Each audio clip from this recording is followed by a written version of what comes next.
에스라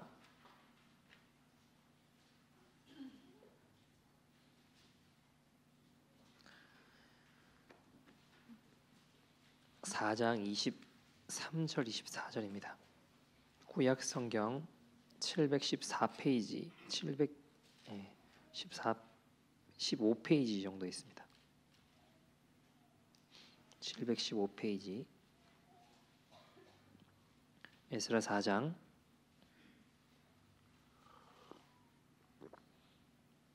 23절 24절 두 절밖에 안 나니까 한 목소리로 우리 같이 봉독하도록 하겠습니다. 같이 읽겠습니다. 시작. 아닥사스다의 왕의 조서 초본이 르훔과 서기관 심세와 그의 동료 앞에서 낭독되매 그들이 예루살렘으로 급히 가서 유다 사람들을 보고 권력으로 억제하여 그 공사를 그치게 하니 이에 예루살렘에서 하나님의 성전 공사가 바사왕 다리오 제2년까지 중단되니라. 아멘. 하나님의 말씀입니다.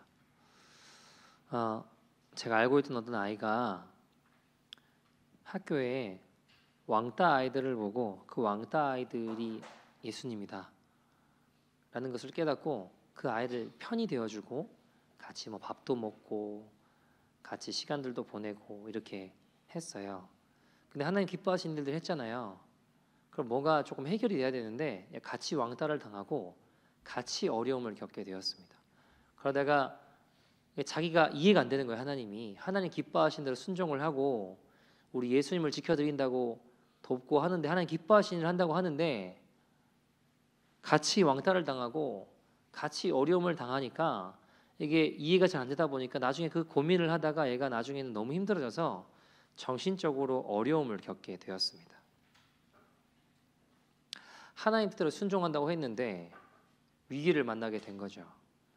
뭔가 그 일들이 해결이 된 게 아니라 하나님의 일들이 뭔가 진행이 되는 게 아니라 뭔가 멈춘 듯이 내 인생은 뭔가 지금 하나님의 일들이 잘 펼쳐지는 게 아니라 그 일이 뭔가 멈추어서 아무것도 안 되는 것 같은 그런 상황에 직면하게 되었던 것이죠.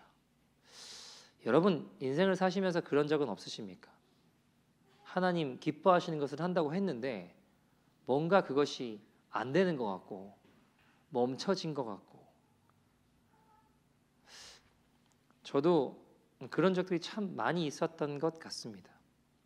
하나님 기뻐하신다고 생각해서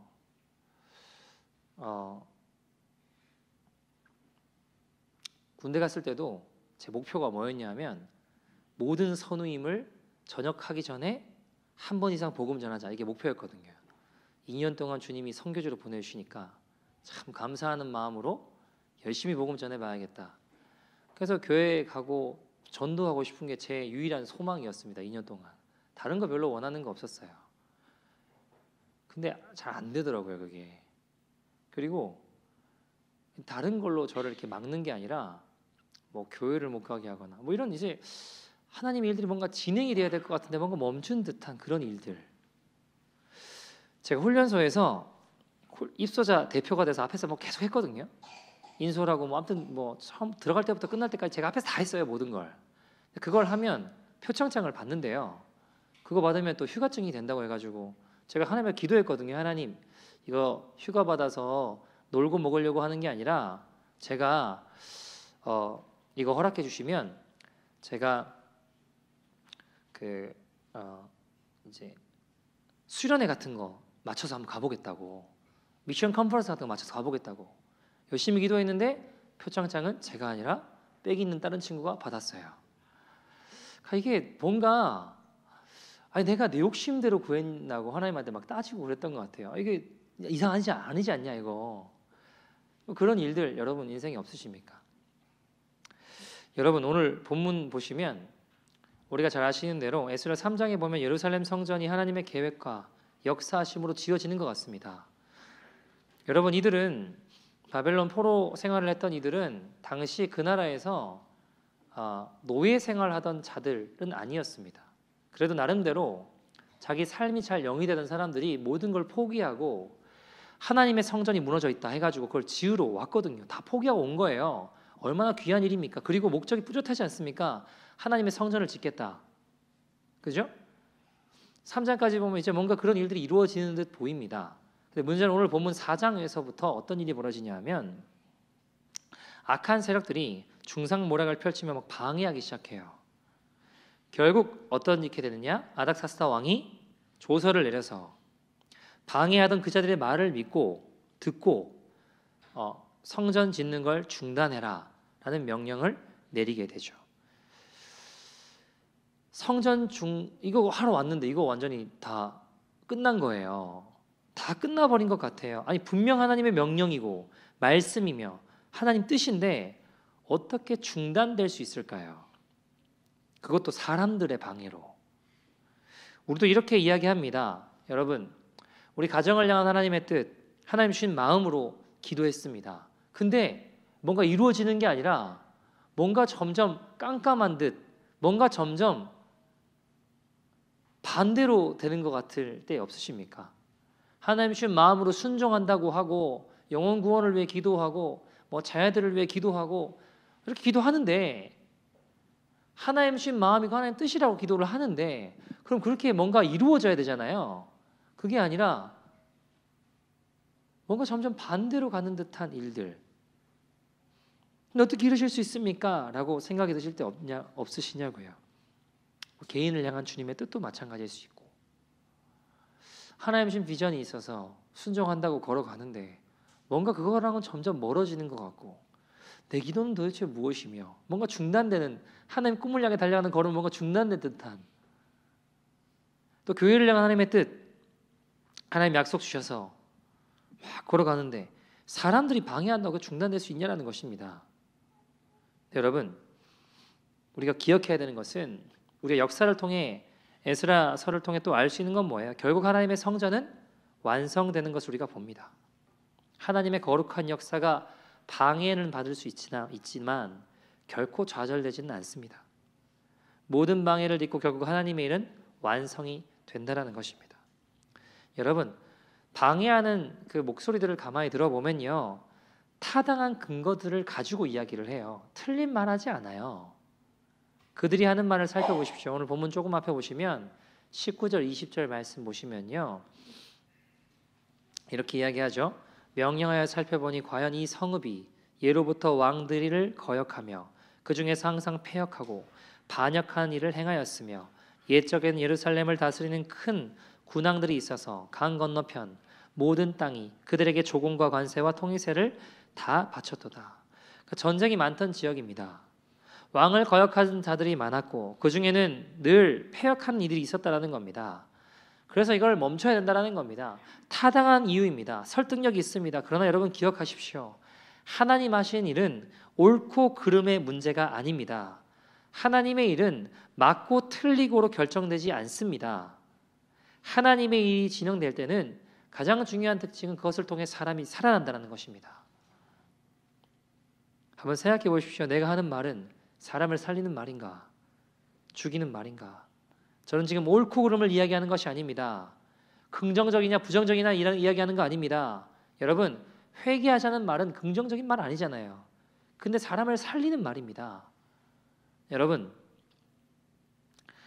옳고 그름 따진다면 끝나지 않습니다. 우리가 그것에 혈안되어 있다면 결국 오늘 19절 말씀처럼 오늘 본문처럼 하나님의 일이 중단되는 것을 중단되고 마는 것입니다. 우리가 거기에서 벗어나야 됩니다.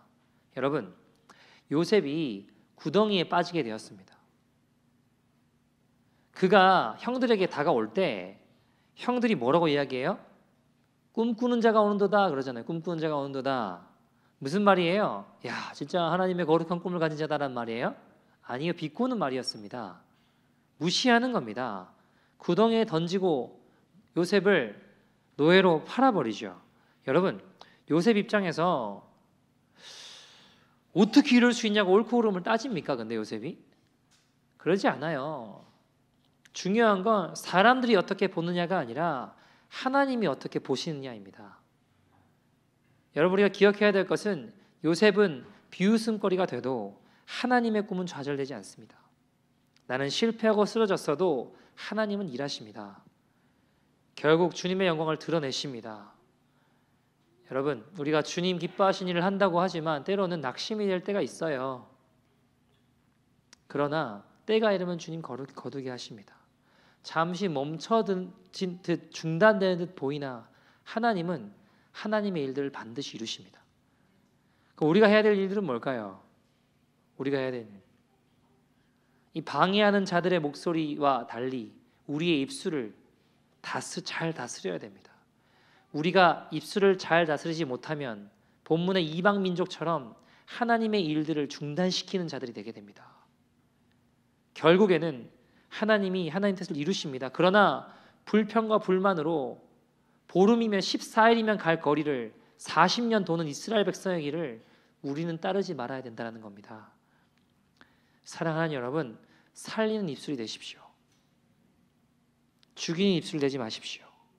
속사람이 거듭나고 입술로 범죄하지 않는 교회가 되기를 소원합니다. 입술로 범죄한다는 게 뭐예요? 여러 가지 것들이 있을 수 있겠죠. 불평하고 불만, 비난의 입술 되는 것, 죽이는 입술 된다면 듣는 사람의 영혼을 파괴하는 것뿐만 아니라 실은 그 말을 하고 있는 우리 영혼도 같이 파괴하게 됩니다. 여러분, 만나는 사람마다 영혼이 살아나게 되기를 간절히 소원합니다. 여러분 만나는 일들마다 살아나는 은혜의 통로가 되기를 간절히 소원합니다. 도저히 감사할 수 없는 상황에 여러분 감사해 보십시오. 도저히 장점이 보이지 않는 그 사람, 장점을 찾아 여러분 축복해 보십시오. 그런 사람을 주님 귀하게 사용하실 줄 믿습니다. 이렇게 설교하면 남들한테 적용하는 사람들이 있어요. 당신은 설교를 뭘로 들었냐? 왜 자꾸 비난을 하고 있냐? 나한테 여러분 적용하십시오. 내가 그러다 보면 또 남들은 내가 애들 키우다가 고생을 많이 해서 내가 원래는 안 그런데 그런 친구들을 만나서 성격이 안 좋아졌다. 아니에요, 여러분. 그게 진짜 내 모습이 드러난 거예요. 사람은요, 누구나 안 건드리면 다 온유합니다. 여러분, 진짜 온유는요, 어떤 상황에서도 어떤 환경에 처하든지 간에 드러나는 거예요. 여러분, 성경 보시면 신약 성경 거의 절반 쓴 사람 중에 사람으로 뽑히는 사람이 바울이잖아요. 사도 바울. 위대한 하나님의 사람 아닙니까? 네, 여러분 바울이라고 해서 실수하고 실패한 일 없었을까요? 있어요. 여러분 바울이 바나바하고 원래 전도여행을 같이 갔었거든요. 근데 그때 마가라는 요한을 데리고 갔었어요. 근데 같이 갔을 때 마가라는 요한이 중간에 너무 힘들어가지고 도망쳤는가 봐요. 그래가지고 그 다음에 다시 간다는데 마가라는 요한을 놓고 바나바하고 이 바울하고 신랑이가 붙었어요. 바울 말이 틀린 말은 아니에요. 하나를 보면 열을 난다고. 지난번에 도망갔는데 이번에 또 안 간다고 결혼치 어떻게 하냐. 틀린 말 아니에요. 그죠? 근데 여러분 바나바는 어때요? 다시 한번 기회를 주자. 이거 아닙니까? 여러분 우리도 이게 참 어려울 수 있어요. 기다려주지 않아요. 실패한 자 다시 기회를 주고 기다려줘서 세워질 수 있도록 기다리지 않아요. 하다못해 여러분 축구 감독도요. 한 번 지고 두 번 지면 진짜 온 국민이 욕을 다 먹거든요. 그리고 이제 감독이 보통 바뀌어요. 2002 월드컵 할 때도 원래 히딩크라는 사람이 감독이었는데 처음에 5대0으로 지고 막 이랬거든요. 정말 욕 엄청 먹었는데 그나마 그 사람은 그래도 이렇게 기다려주니까 4강도 가고 했죠. 웬만해서는 그렇게까지 기다려주지 않아요, 여러분. 정치하는 사람도 마찬가지고 대통령이 됐건 누가 됐건 다 똑같아요. 보면 별로 우리는 기다려주는 법이 없어요. 온 국민의 욕을 다 먹고 오래 살게 되나요? 여러분 교회도 마찬가지입니다. 교회는요 잘난 사람 모이는 곳이 아닙니다. 부족하고 못난 죄인들이 모이는 곳이 교회입니다.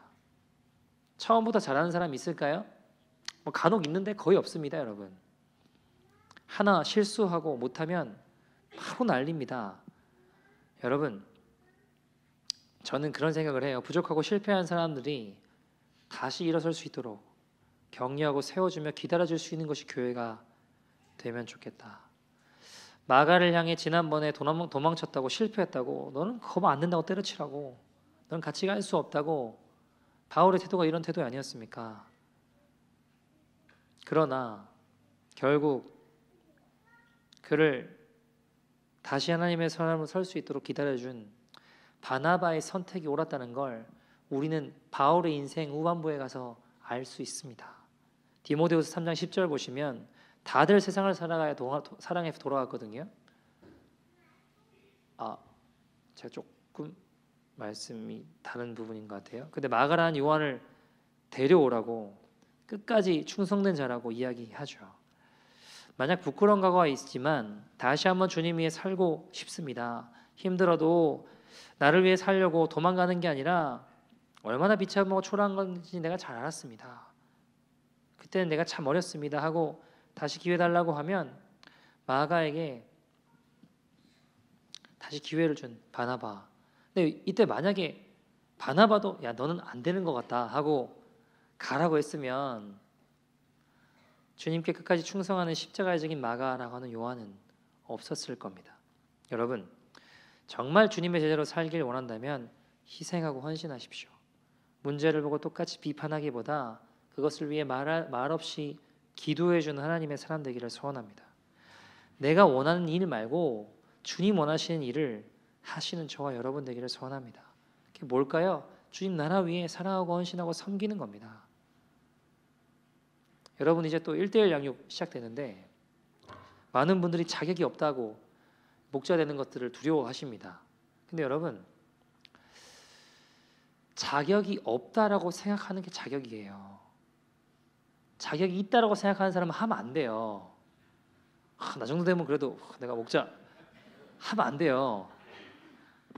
나 같은 사람이 저는 자격이 없습니다라고 생각하는 사람이 주님 원하시는 자격을 갖춘 사람입니다.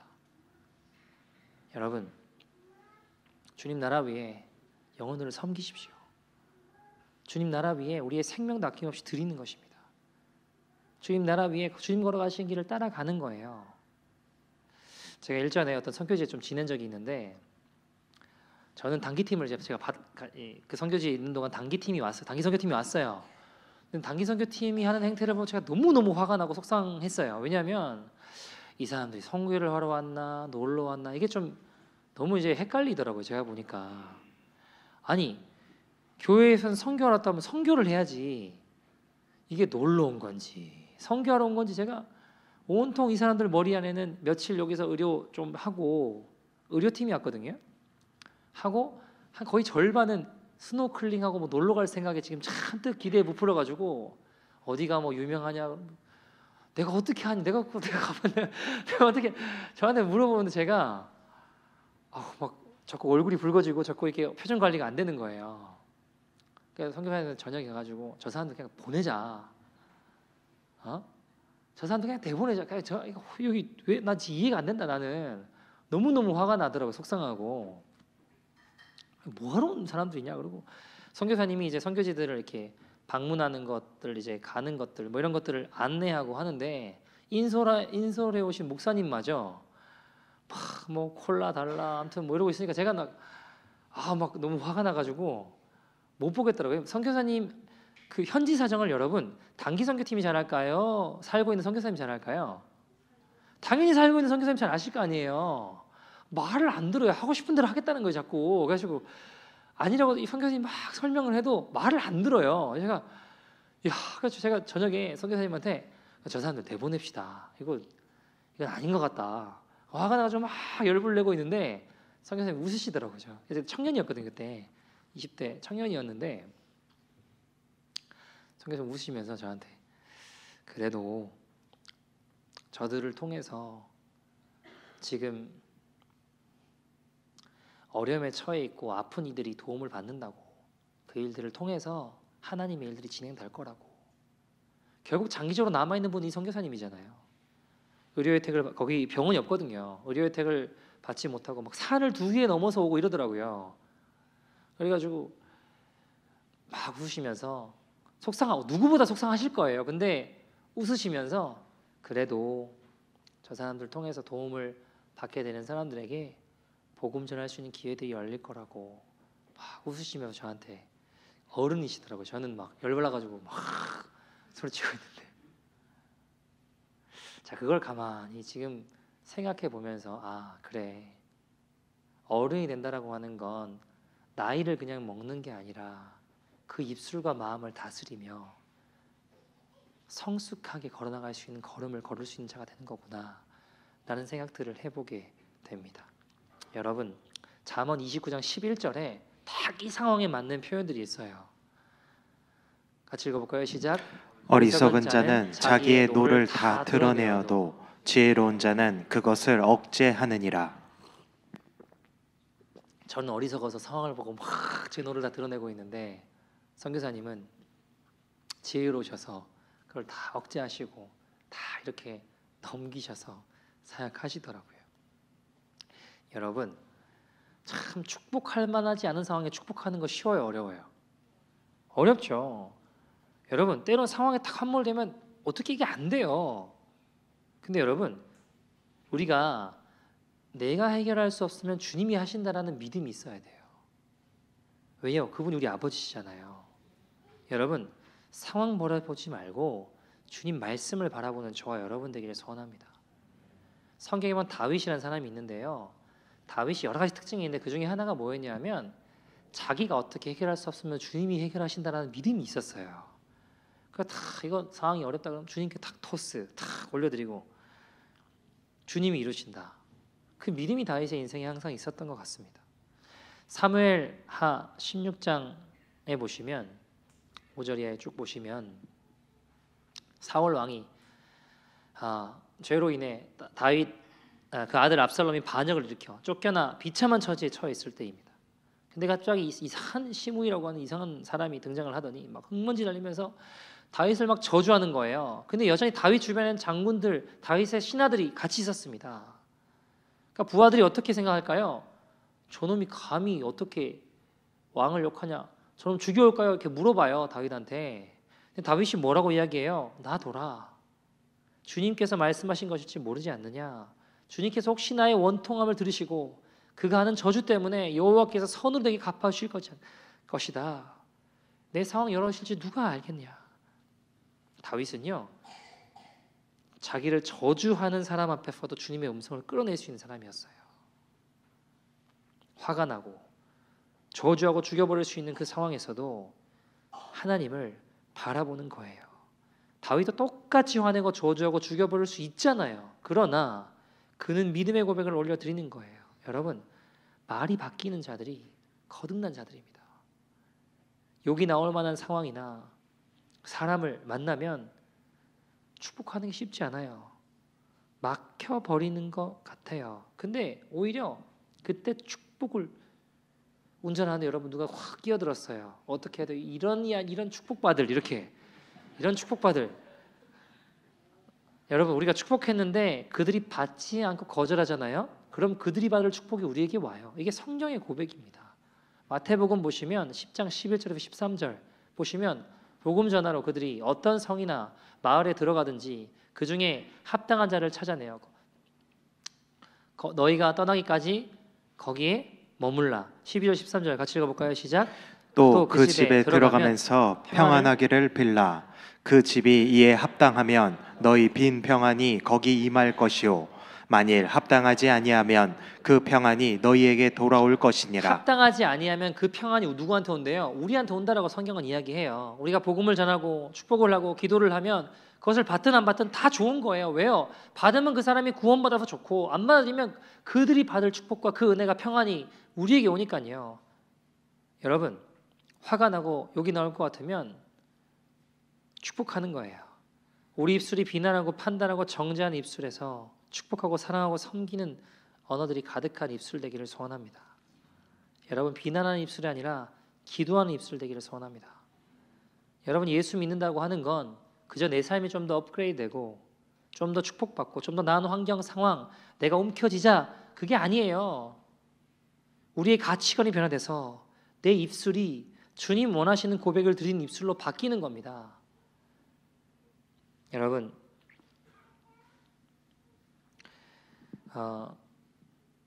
아프리카에 아주 오래 선교하신 분 중에 한 분이 박상원 선교사님 분이 계세요. 이분이요, 원래는 불신자였습니다.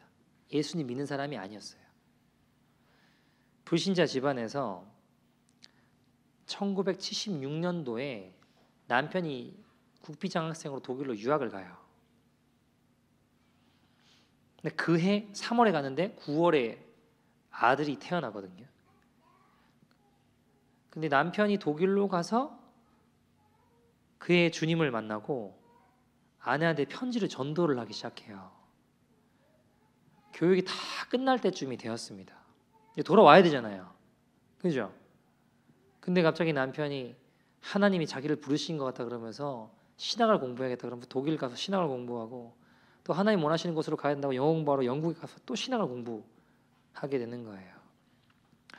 그러니까 이분이 나름대로 하나님 이 정도면 나 착한 딸 아닙니까? 매일 철야 기도를 하면서 주님 우리 좀 놔주세요.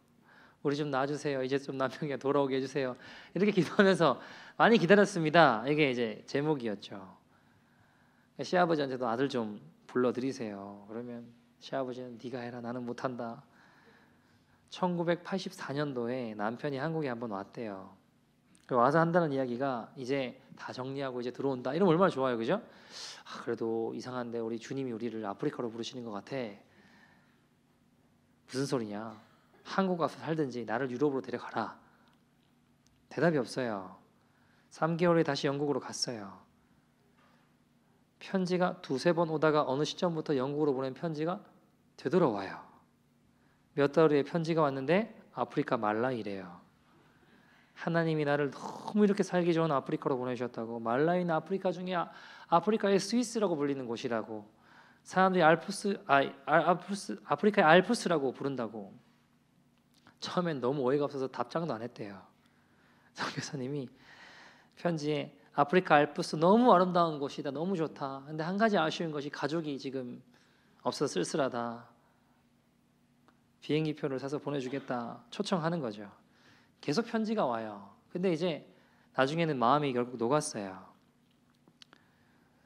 그래서 한국에 이제 정리를 해야 되니까 아들한테도 이제 전학 간다고 그거 이제 전학 증명서 떼고 해야 될 거 아니에요. 학교로 가셨대요. 학교 선생님이 스위스 이민 가시냐고. 아닌데요. 그러니까 아들이 학교만 우리는 알프스 갈 거다. 우리는 알프스 갈 거다. 가족 선교사 가족인데 알프스 같은 아름다운 아프리카 간다고. 남편이 보내준 비행기표 타고 가는데 요즘에는 그런 표를 찾을 수도 없대요. 일주일 걸려서 배 타고 간 게 아니라 비행기를 타고 가는데 일주일 걸려서 가장 싼 티켓. 지금 그런 티켓이 없는데 하여튼 편도로 일단 다시 못 돌아오게 이제 아주 편도로 공항에서 이제 남편을 만나셨대요. 마중 나온 사람을 아무리 봐도 남편이 없는 거예요. 그게 1986년 76년도에 떠난 지 남편이 10년 만에 남편을 만날 기대를 하고 왔는데 아무리 찾아봐도 없어요. 근데 이상한 사람이 한 사람이 손을 흔들어요. 그래서 아들한테 저 손 흔든 사람 아빠냐 그러니까 아들이 아니래요. 2년 전에 84년도에 한국에 한번 오셨을 때 아빠를 만났거든요. 아들도 덩치가 좋았거든요. 근데 지금 보니까 뼈만 남고 새카맣게 타서 아들도 못 알아보고 아내도 못 알아보는 그런 상황. 그날 저녁에 호텔에서 자는데 잠이 안 오는데 잠이 바지를 벗어놨는데 그 벨트에 구멍이 없는 곳에 구멍을 뚫어놔가지고 6개를 더 뚫어놨더래요. 이게 말이 안 되는데 아무튼 그렇게 벨트 살 돈도 없으니까 한숨도 잠을 못 자고 날이 맑았어요. 그날은 이제 호텔에서 잤지만 그 전날은 다음 날부터는 1년 동안 머문 곳으로 갔는데 할 말을 잃었대요. 할 말을. 일단 원주민들이 기뻐서 막 뛰어나오더래요. 일단 우리가 지금까지 선교사님을 아버지로 생각했는데 이제 어머니가 오셨다. 끌어안고 난리가 났죠. 1년 동안 머물던 곳으로 갔는데 말이 안 나오더래요. 아들 방에 들어갔는데 막 아무튼 온갖 종류의 벌레라는 벌레는 다 튀어나오고 이런 집에 살면서 아프리카의 알프스라고 부른 겁니다. 할 말을 잃고 실어증이 걸려서 이분이 혼자 집도 못 얻고 원주민들 가정에 얹혀 살면서 아프리카의 알프스 그러면서 이제 가지고 온 돈 좀 지금 급한 일이 해야 되니까 좀 달라고 기다리라고 하고 깜깜해서 저녁에 돌아왔어요. 하루는 너무 답답해 나 좀 데려가라 그러면 여기는 귀신 들린 사람이 많아서 여자와 아이들 나가면 위험하다고 유일하게 나갈 수 있는 게 주일 예배였대요. 숨이 쉬어지더래요. 숨이 그때 나가면. 2달 흘러서 선교사님이 내일 우리 대걸 같은 우리 집으로 이사 간다. 짐 싸라 그러니까 알프스가 여기였는데 웃긴 소리 하지 말라고 비웃으셨대요. 돈이 없으니까 한국가서 가져온 돈으로 옷 공장 같은 곳을 빌려서 거기서 직접 이 2달 동안 수주를 한 거예요. 본인이 나가가지고 버스를 타면 이 새까만 애들이 막 우리 보고 맨날 울어요. 맨날 애들이고 뭐고 처음 봐서 그런지. 그러니까 그럴 수밖에 없는 게 외국인들은 다 차 가지고 차 타고 다니지 그 버스 타고 다니지 않거든요. 마음이 이제 강팍했다가도 교회 가서 예배드리면 마음이 따뜻해졌어요. 교실 빌려서 예배드리는데 그러고 나면 1-2시간 걸어서 돌아와야 했습니다. 비가 오면 비를 맞고. 근데 사람들이 막 예배드리는 모습을 보면 막 손을 들고 그게 또 은혜가 되는 거예요. 근데 이상한 일이 벌어졌는데 이상하고 이제 좀 살만한 곳에 왔다 싶었는데 이상하게 매일 사람들이 아프리카 사람들이 집으로 와요. 아침부터 점심까지 다 먹고 집에 먹을 게 다 떨어지면 가요. 선교사님 매일 먹을 것만 사오시죠. 하루 먹을 것만 매일 사오시는 거예요. 하루는 이제 그런 생각이 저 사람들이 도대체 우리 집 언제까지 오나. 저분들이 당신을 영적 어머니라고 해서 좋아서 그러는 건데 당신이 어떻게 그런 말을 하나. 기쁨도 없고 늘 불평, 원망 그런 마음이었는데 드디어 어느 날 이 사람들이 왜 집에 온지 알게 됐어요. 주일 예배 끝나고 광고 시간에 보니까 누구든지 배고프고 목마르거든 우리 집에 오시오. 전에는 못 알아들었거든요. 근데 이제는 조금씩 언어가 들리는 거예요. 그리고 그날 버스 타고 오면서부터 싸우셨대요. 매일 원망, 불평 싸우고 하루 멀다 하고 고성이 오고 싸우죠. 선교사 가족이.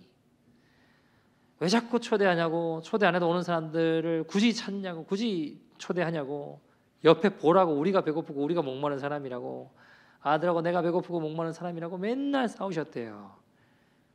주일에는 가게 문을 다 닫잖아요. 그 버스 타고 내리면 그 앞에 행상 같은 게 있어서 바나나 판대요. 그거만 먹었대요. 배고프니까 아들은 그거 먹고 있고 나는 맨날 싸우고 있고 바나나 먹고 물 마시고 마음에 늘 이 화가 선교사 가정이 기도하는 게 아니라 맨날 싸우는 거죠. 원주민들 와 있으면 참다가 가면 싸우자고 붙잡고 아이는 엄마 배고파 이 소리밖에 할 줄 모르는 애 같고 기도에 가서 예배 가는 은혜를 받는 것 같다가도 애가 배고프다 소리 나면 갑자기 마음이 마귀로 바뀌는 거예요. 저 소리 안 들리냐고. 사람들 왔을 때는 이제 참고 있다가 가면 싸우니까 남편은 자꾸 사람들 보고 원주민 좀 더 이따 가라고. 좀 더 이따 가면 안 돼요. 어느 날 집에 누가 찾아왔대요. 근데 이제 남편이 한 끼 먹을 쌀하고 2끼 먹을 빵만 이제 매일 사러 나갔거든요. 오실 때가 아직 안 됐는데 한국말로 여기 김종현 선교사님 댁이냐고 물어보더래요. 그분들이 한국 분들인데 여기 오신 의료 선교사였어요. 그래서 그분들하고 교제가 시작되고 그분들 집에 갔는데 너무 충격을 받은 거예요. 자기는 여기 사는 사람들은 다 이렇게 사는 줄 알았대요. 근데 그분들은 우리처럼 살 줄 알았는데 그분들은 진짜 알프스에 살고 계시더래요. 독일 선교에서 파송된 물리치료사 부부였는데 냉장고에 계란하고 우유가 수북하게 있더래요. 근데 보는 순간 너무너무 눈물이 나고 우리 아들도 저 계란 좀 마음껏 먹어봤으면 좋겠다. 집에 가서 여보 이야기 좀 합시다. 무슨 이야기를 하냐? 당신하고 이야기하다가 꼭 싸우려고 하기 때문에 할 이야기가 없다. 아니 오늘은 할 이야기가 있다고. 이 집도 계란과 우유가 있는데 우리도 그것 좀 먹고 살자고. 난 여기 그런 거 없는 줄 알았다고. 비싸지도 않은데 그것 좀 먹고 살자고 밤새 싸우셨대요. 온갖 말이 오가고. 남편분은 당신 여기 뭐하러 왔냐? 선교사 아니냐? 그깟 계란 하나 우유 한 컵이 뭐가 대단하다고 잠도 못 자게. 그러면 우리 아이는 그래도 원주민보다 더 잘 살지 않냐? 하나님 앞에 갈 텐데 부끄럽지 않냐? 그런 말 들으면 마음이 더 강팍해지더래요. 나는 안 부끄럽다고. 계란 하나도 못 먹이는, 우유 한 컵도 못 먹이는데 그게 선교 생활이라면 나를 한국으로 보내달라고. 나 아들하고 한국 가겠다고. 비행기도 편도 사서 보내고, 내가 샀으면 왕복 끊어서 왔을 텐데. 그날부터 남편 선교사님이 아내분을, 박상환 선교사님을 피해 다니시기 시작했어요. 새벽 기도를 하는데 남편분은 하나님, 세상에 이런 여자가 있냐고 데려가시는지 변화시키시는지 그러기도 하고, 아내 선교사님은 그 이야기 듣고 화가 나서 옆에 끌어앉아서 하나님, 무슨 목사가 저러냐고, 무슨 목사가 거짓말을 이렇게 잘하냐고. 서로 입술을 다스리지 못하죠. 계속 원망, 불평, 비난이 끊임없이 일어납니다. 남편 선교사님이 하루는 근처에 다른 곳에 부흥회를 하고 3일 뒤에 왔는데 계란을 80개를 가져왔대요. 어떻게 된 거냐 그러니까, 가난한 사람들이 선교사님 가실 때 계란 하나씩이라도 선물로 드리자 해가지고 하나씩 들고 온 거예요. 철없는 아내가 날마다 계란 타령 하니까 가난한 사람들 마음을 감동시켜서 계란을 80개 주셨죠. 그거 먹는 동안 한 번도 안 싸우셨대요. 떨어지니까 다시. 그러니까 하나님이 너는 안 되겠다 하셨는지 병으로 쉬었답니다. 병에 걸렸어요. 황달, 말라리아, 죽어가고 있었습니다. 근데 죽는구나라는 생각이 들었대요. 이제 내가 죽는구나. 의사도 치료받으러 갔는데 살기 더 힘들겠다라는 이야기를 했다고 해요. 그러니까 이제 남편 선교사님도 내가 괜히 데려왔는가 보다, 미안한 마음에 많이 우시게 되었죠. 근데 이 여자 선교사님은 하나님을 한 번도 체험한 적은 없었다고 해요. 그 아픈 중에 그래도 기도하고 울면서 하나님 나를 살려주시는지 데려가시는지 좀 해달라고, 너무 아파서 이 땅에 사는 것도 너무 힘들다고 어느 날 밤에 방에서 막 흔들어 깨우시는데, 너무 괴로우니까 남편을 깨워서 나 좀 기도해달라고, 너무 힘들다고. 그러니까 남편이 이제 너무 졸린 눈에 자다가 일어나가지고 손 내밀고 기도해주고 빨리 자라, 자면 낫는다. 그런데 난 지금 너무 아파 죽겠는데 잠이 안 오는데, 하나님 저 너무 아파요. 밖에 나와서 막 새벽마다 엎드려가지고 하나님 저 너무 아파요, 너무 아파요. 그러니까 주님이 사랑하는 내 딸아, 처음 들어봤대요.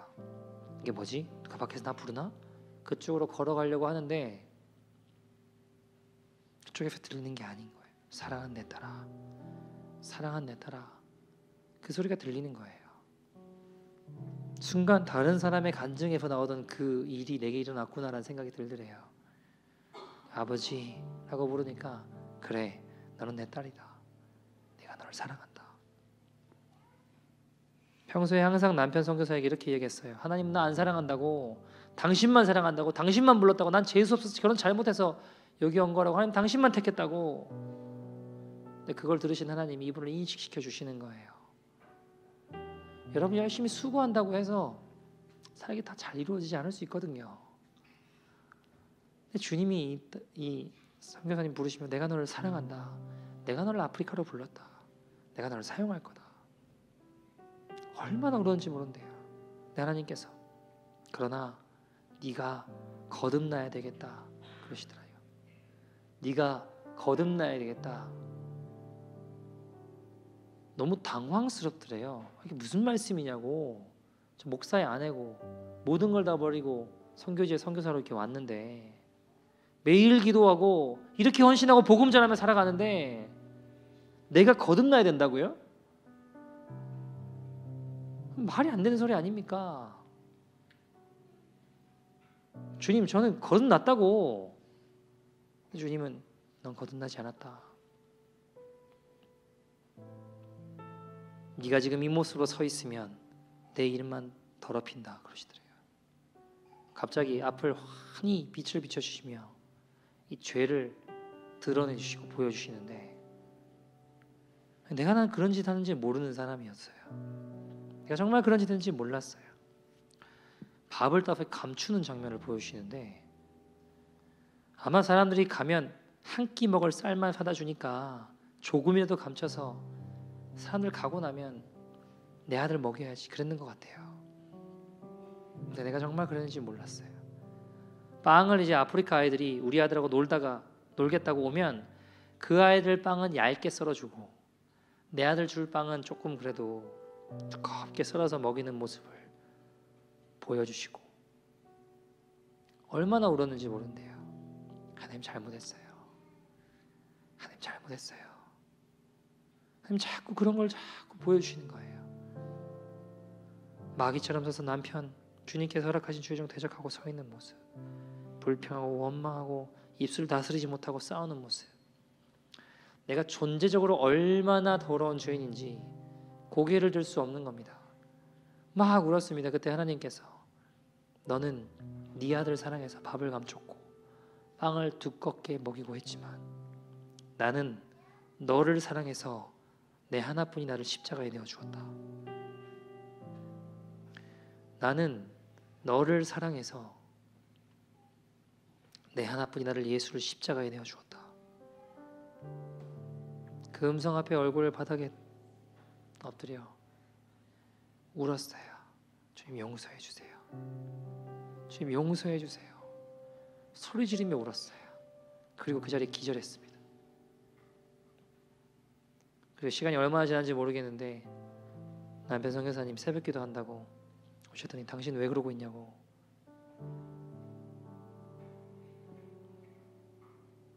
남편에게 나를 용서해 달라고.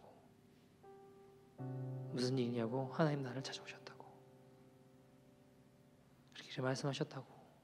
나 거듭나지 않았다고. 나 이런 죄 지은 사람이라고. 나를 용서해 달라고. 무릎을 꿇고 눈물로 기도했다고 합니다. 용서해 달라고 울먹이며. 그때부터 모든 것이 바뀌었어요. 아니 환경은 똑같은데 모든 것이 바뀌기 시작했습니다. 죽을 것 같았던 병도 낫고 모든 것이 바뀌어가기 시작했어요. 여러분, 회개는 능력입니다. 우리의 심령과 입술을 변화시키셔서 하나님의 사람으로 살게 하십니다. 사랑하는 여러분, 하나님의 일은 결단코 실패하지 않습니다. 중단된 듯 보일 수 있으나 사단의 방해가 있어도 결국 하나님의 성전이 완성된 것처럼, 완공된 것처럼 여러분 우리의 입술을 변화시키시고 우리의 인생을 변화시키셔서 하나님의 일들을 이루어내십니다. 여러분, 우리 주님 앞에 주님, 내 입술의 말과 내 마음의 묵상이 주께 연락되기를 원합니다. 우리의 고백되기를 소원합니다. 잠언 21장 23절은 입술과 혀를 지키는 자는 자기의 영혼을 환난에서 보전한다고 했습니다. 사랑하는 여러분, 주님 오실 길을 기도로 준비하며 예비하는 입술 되기를 소원합니다. 여러분, 깨어 기도합시다. 주님 언제 오실지 알 수 없으나 항상 기도하고 깨어 있어서 우리 살아서 주님을 맞이할 시대입니다. 세상 아무리 분주하고 바빠도 복잡하고 타락해도 주님을 따르는 거룩한 신부는 등불을 들고 깨어 기도하며 신랑이신 우리 예수님 기다려야 됩니다. 입술과 혀를 지키는 자는 자기 영혼을 환난에서 보존한다 하셨으니 우리 입술과 우리의 마음이 비난과 정죄에서 기도하는 입술로 바뀔 때에 이 땅이 변화될 것입니다. 우리의 가정이 변화되고 이 땅에 하나님 나라가 세워질 줄 믿습니다. 우리 함께 찬양하고 기도했으면 좋겠는데요. 보라 너희는 두려워 말고. 여러분, 하나님의 일은 반드시 이루어집니다. 잠시 사단의 방해로 중단된 듯 보이고 막히는 듯 보이나 하나님 반드시 하나님의 일들을 이루어내십니다.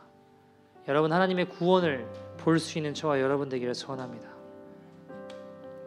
우리 하나님 앞에 기도할 때에 하나님, 성령님, 거듭나지 못한 나의 입술 붙잡아 주십시오. 거듭나는 입술 되게 하여 주십시오. 나의 마음이 변화되어 거듭난 입술 되게 하여 주십시오. 비난과 정죄의 입술이 아니라 기도하는 입술 되게 하여 주십시오. 하나님의 일들이 중단된 듯 보이나 전국의 주님이 이루실 일들을 기대하며 나아가는 믿음의 인생 되게 하여 주십시오. 우리 함께 찬양하며 기도하겠습니다. 보라 너희는 두려워 말고. 보라 너희는 두려워 말고. 보라 너희를 인도한 나를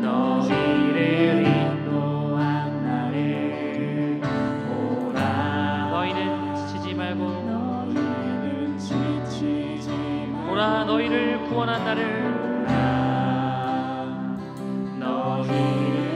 너희를 친한 적은 어디 있느냐 너희를 친한 적은 어디 있느냐 너희를 억누르던 원수는 어디 있느냐 오라